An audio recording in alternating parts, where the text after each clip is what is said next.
Hey, good morning Internet. Bienvenue sur ma chaîne Level Up et Ascension Sociale. Pour celles et ceux qui ne me connaissent pas, je suis Casey, coach en love et relations. Je suis également franco-américaine et je décide sur ma chaîne d'aborder les problématiques sous le prisme de l'ascension sociale, tout simplement. Alors, mon mail est ci-dessus, donc n'hésitez pas à me contacter si vous souhaitez voir aborder sur cette chaîne des thématiques particulières ou des sujets particuliers. Alors, comme le sujet d'aujourd'hui a été inspiré en fait de Sarah qui m'a envoyé un mail pour me demander en fait de faire la liste des choses qui tuent notre élégance de manière quotidienne, d'accord? La liste des choses qui vous rendent ghetto, qui font de vous une meuf de quartier, si je puis me permettre. D'accord? Donc, nous allons commencer par la première chose. La première chose qui va tuer votre élégance, mesdames, c'est votre coiffure. Votre coiffure en dit long sur vous, sur votre personnalité, sur votre niveau d'éducation, sur votre classe sociale également. Si vous abordez voilà, une personne et que vous avez les cheveux vert fluo, ben, ça en dira long sur vous en fait. Cette personne, en une seconde, se fera une opinion fondée ou non d'ailleurs sur vous. D'accord? Si vous avez plutôt une coupe classique, ça dira en fait autre chose. Ça va envoyer un autre message. D'accord?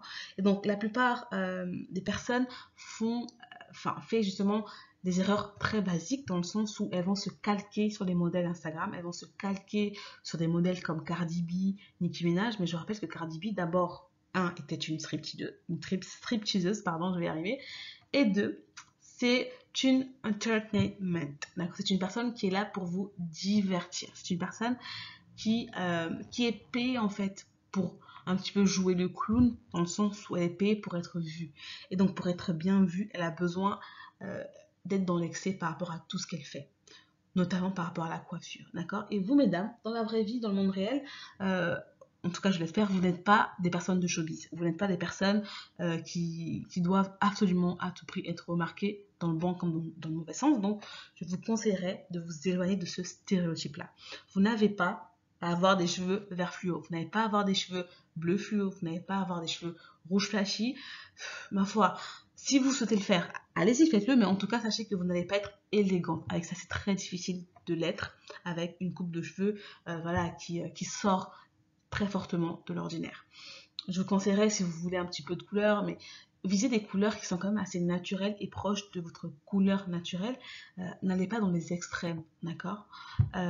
Ensuite, l'autre chose sur laquelle je souhaitais revenir, ce sont les baby hairs.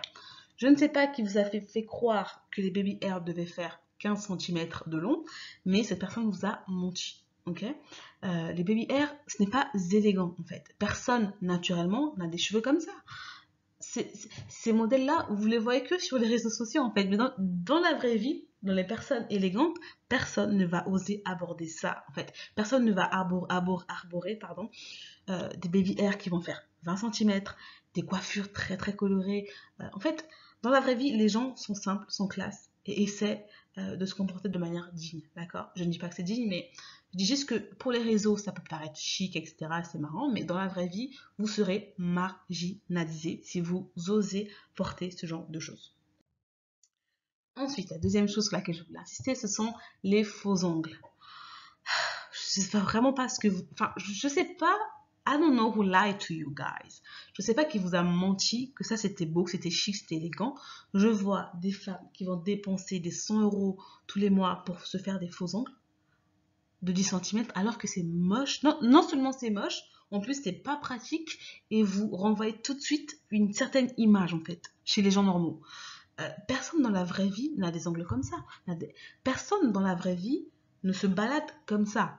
Sur les réseaux, c'est marrant 2 minutes, mais dans la vraie vie, en fait, vous serez marginalisé si vous portez des choses comme cela. D'accord? Les faux ongles qui font 15 cm, c'est à éviter.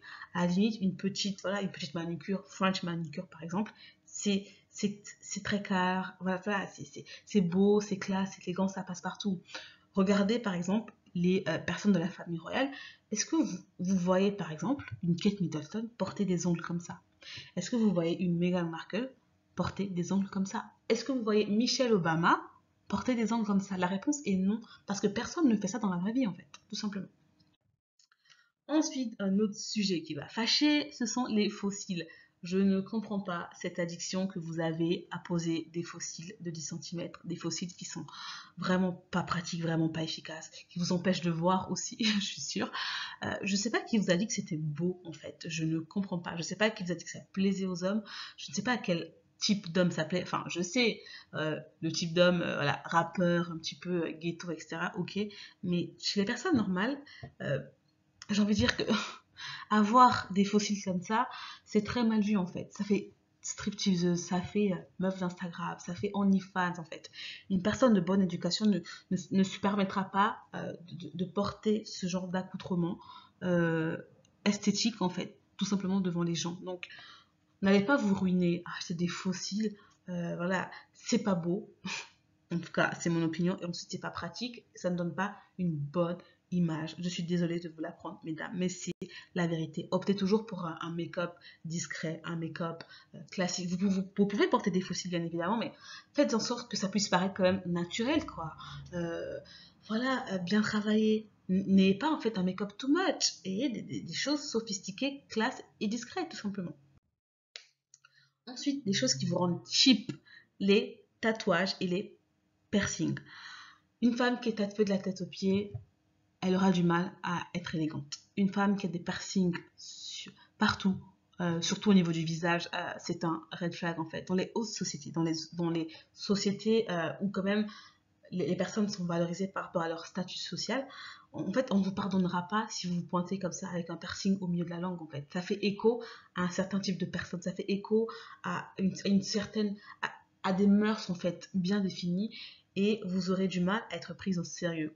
Ne vous pointez pas comme ça devant votre banquier, par exemple. En fait, il y aura des situations où, malheureusement, il faudra rentrer dans des cases. Il faudra essayer d'être voilà, d'être normal, d'être dans la norme, tout simplement.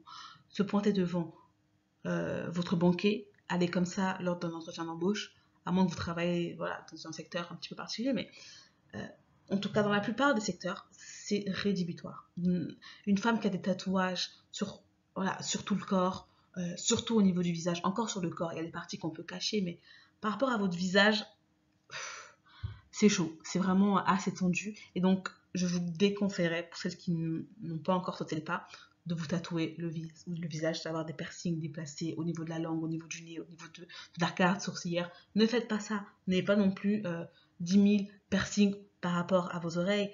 Ce n'est pas beau, ce n'est pas élégant et vous ne serez pas pris au sérieux avec ces choses-là. Ensuite, le dernier élément que je voulais mettre en avant ici, c'est tout simplement votre tenue vestimentaire. Il y a des vêtements qui vont vous faire paraître d'office cheap, que ce soit par rapport à la matière, par rapport à la couleur, par rapport à la manière dont vous avez agencé ces vêtements-là, vous allez tomber dans la catégorie cheap, voire vulgaire, voire stripteaseuse, voire meuf d'insta, voire modèle OnlyFans, voire meuf de télé-réalité. En fait, il y a des choses qui sont naturellement, par leur essence, vulgaires en fait. Et ça, c'est indépendamment de vous. Si vous vous promenez avec un jean comme ça troué, ça en dit long sur vous en fait. On comprend que vous êtes une dame qui manquait de classe, d'élégance, et vous aurez du mal à être prise au sérieux. D'accord. Optez vraiment pour des vêtements sobres. Optez également pour des couleurs qui aillent à votre teint sans tomber dans la vulgarité. Typiquement, les couleurs flashy en disent long en fait sur vous. Optez pour des tons neutres, d'accord. Par rapport à votre peau, vous devez savoir aussi si vous êtes une femme plutôt été ou plutôt printemps, etc. Donc ça, c'est un sujet pour pour une autre fois, pardon. Donc n'hésitez pas aussi à venir vers moi si vous avez besoin des conseils par rapport à ce sujet-là en particulier. Donc ça, j'ai parlé de la couleur, mais je vais également parler de la matière. Visez sur les matières nobles. Les matières nobles, la soie, le cachemire, d'accord. Il y a certains tissus qui vont paraître nobles et d'autres qui vont paraître cheap. Typiquement, les vêtements de Shein. Je sais pas comment vous expliquer, mais ça se sent en fait. Ça se voit et quand vous le touchez, vous le ressentez que c'est de la mauvaise qualité. D'accord. Ça se voit en fait. C'est pas pour rien que, enfin, par exemple, chez Zara, il y a des vêtements, il y a des chemises qui vont coûter 40 euros, 60 euros, et d'autres qui vont coûter 15 euros. Parce que la matière n'est pas la même. Parce que vous ne dites pas la même chose en portant ce vêtement-là, et parce que vous n'aurez pas la même image par rapport aux gens, par rapport à l'extérieur. D'accord. Donc, Voilà, nous arrivons à la fin de cette vidéo. J'aimerais en fait revenir sur des éléments importants. Donc vous devez faire attention à votre coupe de cheveux, à votre maquillage, à vos piercings, tatouages, à vos vêtements, d'accord, et à vos ongles. Ce sont des choses qu'on va regarder tout de suite. Avant même que vous puissiez ouvrir la bouche, on regardera si vous avez des cheveux rouges. En fait, on verra ça tout de suite. Et donc, si vous voulez intégrer un certain milieu, si vous voulez être respecté, quand même être pris au sérieux dans la vie, évitez de tomber dans les clichés des stripteaseuses, dans les clichés des rappeurs, dans les clichés des personnes, des influenceurs entre guillemets, Instagram, OnlyFans, etc. Visez vraiment la sobriété, quoi. Essayez d'être sobre quand c'est nécessaire. Après, si vous avez besoin d'un peu de peps, si vous avez besoin d'ajouter un peu de piment dans votre vie, faites ça, mais dans un cadre privé, en fait. D'accord. Donc voilà, la chose à retenir ici, c'est que vous devez miser sur la discrétion. Que ce soit sur votre maquillage, que ce soit par rapport à votre coupe de cheveux, vos vêtements. Euh, on dit less is more, d'accord. Moins vous en faites, mieux c'est en fait. Je prendrai toujours un exemple typique, Michelle Obama. Michelle Obama est une femme que je trouve particulièrement élégante. Et pour des personnes un petit peu plus light skin, prenez l'exemple de Meghan Markle. Elle vient de loin, cette femme. Je vous invite à ma toute première vidéo sur son ascension sociale. N'hésitez pas à aller la regarder. Et regardez en fait la manière dont elle se comporte. Regardez le maquillage qu'elle porte, les vêtements qu'elle a. On n'est pas du tout dans la vulgarité, très loin de là. Et aussi, petit bonus, vous devez faire attention à votre manière d'être. Vous devez vous maîtriser en fait. Vous devez maîtriser vos émotions d'une part, ne pas être tout le temps en colère, ne pas s'emporter pour un oui, pour un non. Et surtout, vous devez être poli. Une femme doit être polie, une femme doit être bien éduquée quand même. Une femme qui est tout le temps en train de jurer, en train d'insulter les autres, d'être dans la vulgarité, c'est moche, ce n'est pas beau. Une femme n'est pas appelée à ça. Vous devez renvoyer une certaine image, un certain charisme, une certaine élégance. Ok? Donc voilà, nous arrivons à la fin de cette vidéo. Je suis nouvelle sur YouTube, donc je vous invite à vous abonner à la chaîne, à liker la vidéo et à commenter, à partager vos expériences, également vos conseils si vous en avez. Et je vous dis à la prochaine. Bye!